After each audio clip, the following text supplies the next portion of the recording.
जय श्री कृष्णा। कर्क राशि के लिए देखिए 13 से 19 जुलाई का वीक कैसा जाने वाला है।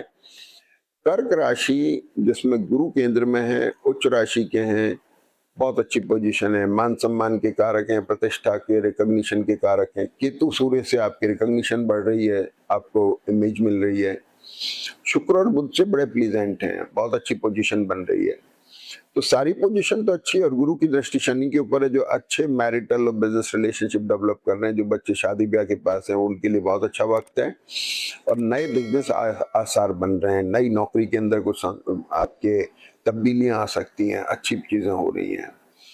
तो सबसे बड़ी चीज लेकिन ध्यान रखने की बात है, गुरु षष्ठेश हैं, 6 लॉर्ड हैं। 6 lord denotes to debts, disease and enemies. Enemies माने ऑब्स्टिकल, डेट्स माने लाइबिलिटीज।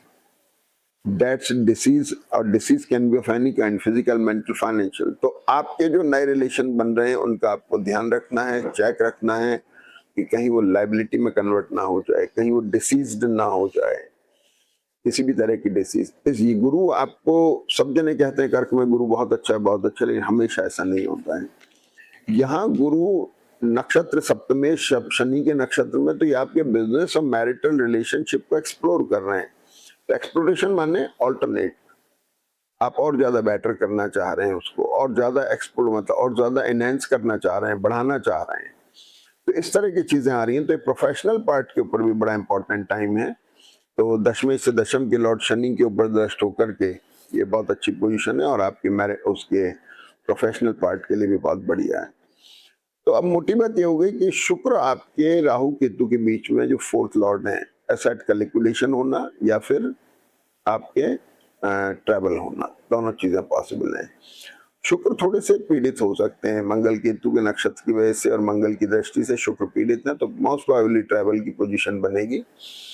द्वादश भाव के अंदर बुध सूर्य चल रहे हैं और चंद्रमा है। चंद्र और बुध का combination all of sudden gain और सडन लॉस का कॉम्बिनेशन है, सडन इंजरी का, सडन उसका मतलब कॉम्बिनेशन है।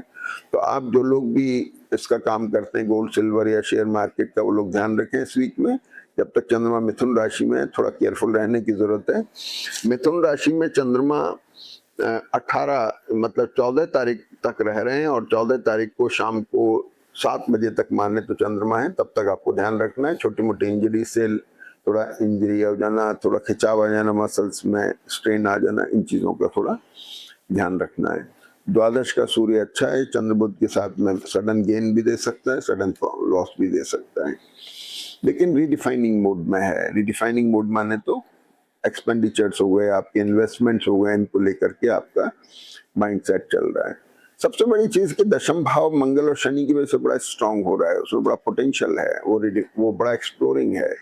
तो आपके लिए जो आपका प्रोफेशनल पार्ट है बड़ा स्ट्रांग है, मंगल उसको मदद कर रहे हैं, मंगल उसमें इजाफा कर रहे हैं, और शनि से दृष्ट होकर के उसको और स्ट्रांग बना रहे हैं। तो बहुत अच्छी प्लानिटरी पोजीशन चल रही है। एक्यूट एसिडिटी का ध्यान रखना है, उसके चांसेस पूरे लग रहे हैं। मंगल सूर्य चंद्र और बुध छठे भाव पर दृष्ट हैं, केतु भी दृष्ट हैं। तो किसी तरह की इंजरी, मसल स्ट्रेन, तकलीफ का थोड़ा ध्यान रखने की जरूरत है। बाकी इसके अलावा अच्छा कॉम्बिनेशन है, स्वास्थ्य का ध्यान रखें। अब सबसे बड़ी चीज ये है कि जैसे वीक की शुरुआत होती है तो गुरु आपके कर्क राशि में है और चंद्रमा जो है मिथुन राशि से, यहाँ से शुरुआत होती है। चंद्र बुध के बारे में मैंने आपको बता दिया। सबसे बड़ी चीज यह है कि 13 तारीख को जैसे वीक की शुरुआत होती है, सबसे पहले सूर्य जो है वर्गोत्तम में आते हैं। सूर्य धन के कारक हैं आपके लिए, जो वर्गोत्तम में आ रहे हैं। 13 तारीख को 11:50 से सूर्य वर्गोत्तम में है, जो 16 तारीख तक रहेंगे। धन की लगातार आवक दे रहे हैं। अब क्या है कि इस वीक में आपके लिए बड़ा महत्वपूर्ण है, क्योंकि सूर्य धनेश है और सूर्य आपके वीकेंड तक वर्गोत्तम में है। अभी मिथुन में है, फिर इसके बाद कर्क में आ जाएंगे, तब भी वर्गोत्तम में रहेंगे। तो ये लगातार पैसा दे रहे हैं, एक अच्छा साइन है। अब यहाँ पर सूर्य वर्गोत्तम में आ गए हैं, और दूसरा 14 तारीख को, 13 तारीख को आ गए हैं, और 14 तारीख को सबसे पहले मंगल का मिथुन नवांश बदलता है। मंगल जो है ये मिथुन नवांश में आते हैं। मंगल योग कारक ग्रह आपके जब तक वर्गोत्तम में थे, 14 तारीख तक वर्गोत्तम में थे। वृषभ का मंगल थोड़ा स्ट्रांग होता है, थोड़ा सा ध्यान रखने की बात है, हेल्थ के ऊपर कभी कभी असर देता है। जैसे ब्लड प्रेशर बढ़ा देता है, शुगर बढ़ा सकता है, या थायराइड वगैरह में वो हो सकता है। तो वृषभ का मंगल, लेकिन मिथुन नवांश में आके मंगल माइल्ड हो गए हैं, बेटर हो गए, शनि से दृष्ट होकर नेचुरली बहुत स्ट्रांग है और बड़े बैलेंस हैं, अच्छे एक्सप्लोरिंग है, बहुत अच्छा कॉम्बिनेशन है। तो अब मंगल बदल गए, फिर 14 तारीख को चंद्रमा वर्गोत्तम में आ रहे हैं। सबसे पहली घटना ये होती है कि चंद्रमा वर्गोत्तम में आते हैं। सूर्य वर्गोत्तम में या चंद्रमा वर्गोत्तम में, बुध के साथ है। मैंने बुध चंद्र का कैरेक्टर बताया, सडन गेन, सडन लॉस का, इंजरी, सर्जरी या हल्का मसल स्ट्रेन होना, इस तरह की चीजें हो सकती हैं। इसके बाद में चंद्रमा 1848 के बाद से फिर कर्क राशि में आ जाते हैं। तो मोटी बात यह है कि जो चंद्रमा है ये आपका मन का कारक हो गया। चंद्रमा मन के कारक हो गए। मन के कारक होने से मन क्या है, मजबूत है, मनोबल अच्छा है। मन एक आपके इस शरीर रूपी कार का ड्राइवर है, जो अगर मैच्योर है, स्ट्रांग है, संजीदा है, तो ये आपको मुकाम तक पहुंचा देगा, और अगर नहीं है तो मर्सिडीज को भी गड्ढे में डाल देगा।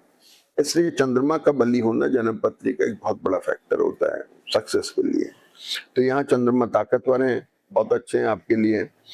तो चंद्रमा आपके 14 से लेकर के, और 14 तारीख को 13-29 से लेकर 18-49 तक दिन का समय है, जिसको आप यूज कर सकते हैं नई मीटिंग्स में, बिजनेस में, नए टाई अप्स में, नई को शुरुआत के अंदर। और फिर रात को 6:45 से लगभग 12 बजे तक चंद्रमा कर्क राशि में वर्गोत्तम में आ रहे हैं। तो कर्क राशि में चंद्रमा वर्गोत्तम में रहेंगे, और चंद्रमा जब कर्क राशि में आते हैं तो ये सबसे बड़ी इंपॉर्टेंट चीज है। अब देखिए 14 तारीख को चंद्रमा कर्क राशि में आ रहे हैं, यहाँ वर्गोत्तम में है, और 16 तारीख को सूर्य बदल के कर्क में आ रहे हैं, सूर्य भी वर्गोत्तम में है। बहुत इंपॉर्टेंट कॉम्बिनेशन है गुरु सूर्य का, बड़ा एक्सप्लोरिंग कॉम्बिनेशन है, नक्षत्रों की वजह से बहुत अच्छा कॉम्बिनेशन है। आपके लिए बहुत अच्छा है, सरकारी नौकरी वाला पेशा लोगों के लिए, कॉर्पोरेट के लोगों के लिए बहुत अच्छा कॉम्बिनेशन है। गुरु चंद्र आपको मान सम्मान दे रहे हैं, प्रतिष्ठा दे रहे हैं। तो कुल मिलाकर के कॉम्बिनेशन ऐसा है जिससे आप बहुत अच्छा फायदा उठा सकते हैं। सूर्य यहाँ से 16 तारीख को शिफ्ट हो गए, 23:40 पे हट के यहाँ आ गए हैं। चंद्रमा भी यहाँ से हट के यहाँ आ गए। अब यहाँ पर बुध अकेले रह गए। बुध द्वादशेष है, सूर्य मंगल के साथ में पैसे का खर्च करा रहे हैं, एसेट के अंदर खर्च करा रहे हैं, ट्रैवल में खर्च हो सकता है, ये चीज हो गई। इसके बाद में शुक्र जो है 16 तारीख से शाम को 7 बजे से लगभग, और 19 तारीख को रात को 8 बजे तक, 16, 17, 18, 19 3 दिन के लिए शुक्र वर्गोत्तम में आ रहे हैं। भाई शुक्र आपके 4th लॉर्ड हो गए, एकादश भाव के स्वामी हो गए, मंगल से दृष्ट हैं, थोड़ा सा स्ट्रेस में है, लेकिन नक्षत्र बदल के फिर इसके बाद स्ट्रेस खत्म हो जाता है। मोस्टली ट्रैवल प्लान हो सकते हैं, ट्रैवल की तरफ जा सकते हैं आप, इस तरह की चीजें हैं। अब आ जाइए आप आगे। 16 तारीख को चंद्रमा सिंह राशि में आ जाते हैं। ये चंद्रमा यहाँ से बदले, सूर्य साथ में रह गए, चंद्रमा यहाँ से शिफ्ट हो गए और सिंह राशि में आ गए। सिंह राशि में चंद्रमा शुक्र के साथ में है।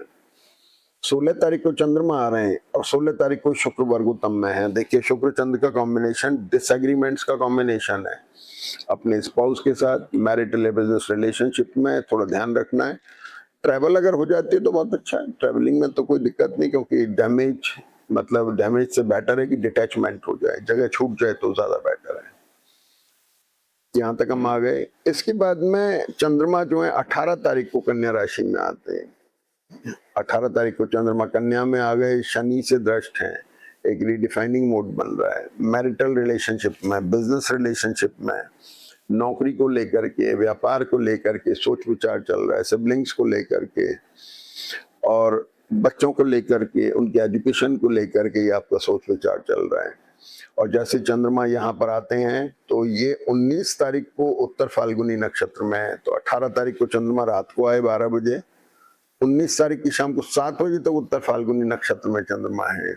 उत्तर फाल्गुनी नक्षत्र सूर्य का होता है और सूर्य यहाँ पर ऑलरेडी वर्गोत्तम में है, इसलिए यहाँ चंद्रमा धन के कारक भी हैं, स्ट्रांग है। इस समय को भी आप किसी नई बिजनेस मीटिंग्स में, टाई अप में यूज कर सकते हैं, बहुत अच्छा वक्त है।